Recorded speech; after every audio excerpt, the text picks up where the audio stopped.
Earlier today, the government of Trinidad and Tobago, via a news release, declared a state of emergency.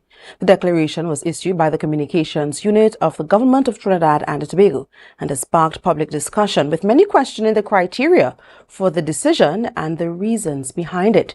Inspector Dexter Miller shared his perspective, stating that the measure had become necessary given the current circumstances. Reporter Joeshel Dann has more details.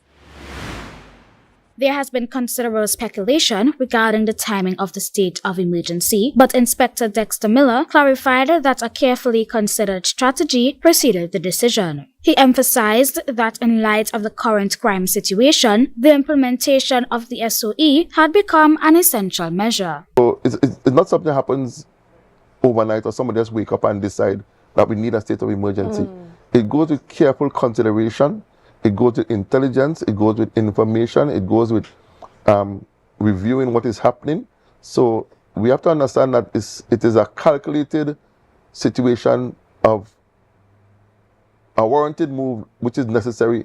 Inspector Miller stated that the SOE grants the Commissioner of Police and the Chief of Defense Staff specific powers to carry out targeted operations. He also said the public can expect an increased presence of law enforcement officers on the streets and urged the public to cooperate with officers to ensure greater safety and security. We are to expect a more vigilant presence.